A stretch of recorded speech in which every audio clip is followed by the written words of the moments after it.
Noël, c'est pour les enfants, mais également pour les plus âgés, l'époque du merveilleux.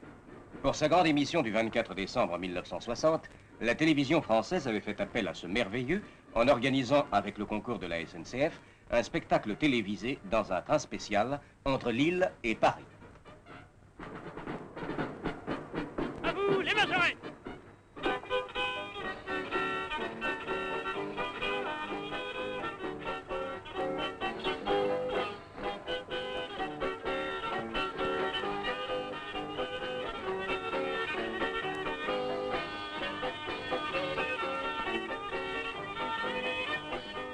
Jean Nohain, en mécanicien pour l'occasion, était le grand maître de l'émission. Nous avons notre chef contrôleur, monsieur l'inspecteur Souplex, avec les joyeux rossignols. Nous avons notre chef de cuisine du wagon-restaurant, Pierre Doris. Nous avons le marchand de victuailles ambulant, Jean Lefebvre. Nous avons notre marchande d'oreiller couverture, Rosalie Dubois. Nous avons les voyageurs. Nous avons le paysan qu'on trouve toujours dans les trains, même dans les trains magiques, Jacques Courtois et son canard. En route, c'est un music-hall roulant qui s'élance pour 258 km de spectacle.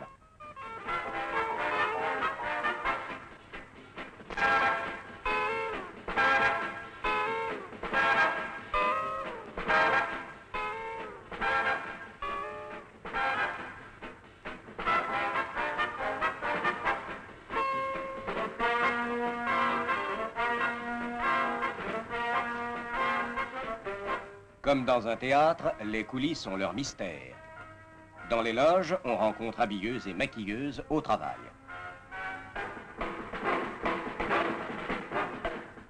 Arras, première étape. Une foule nombreuse s'est déplacée pour admirer le train de Noël, dont le nom, tel celui d'un conte, fait rêver.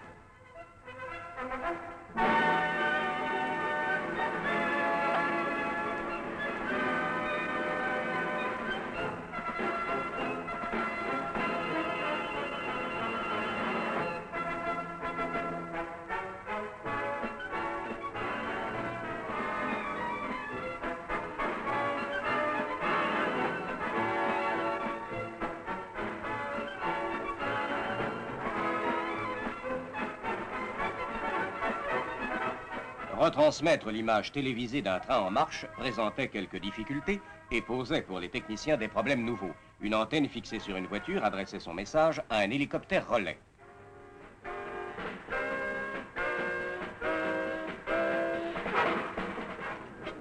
Dans le train en marche, les marionnettes s'animent. L'hélicoptère en vol joue son rôle de miroir pour qu'au même instant, studio puis téléspectateurs dans leur fauteuil reçoivent ce spectacle mouvant.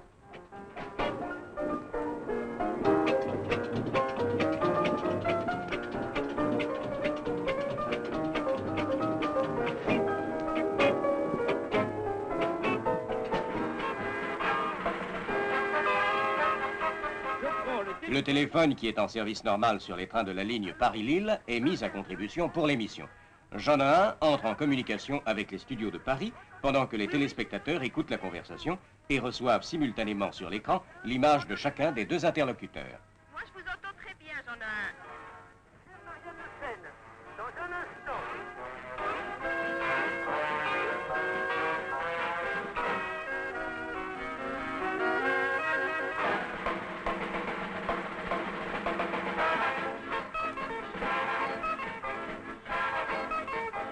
Et le spectacle continue.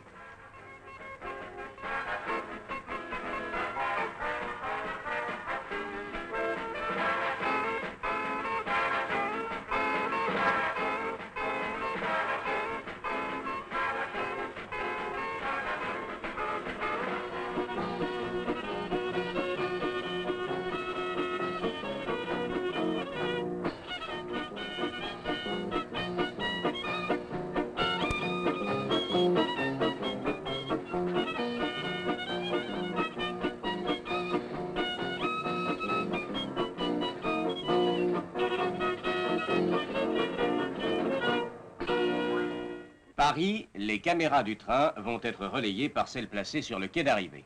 Et je pense que le train va arriver pendant ce Nous temps-là. allons faire de notre mieux. Il n'y a jamais de retard à la SNCF. Catherine Langeais, hôtesse de la gare du Nord pour quelques instants, est venue accueillir le train de Noël.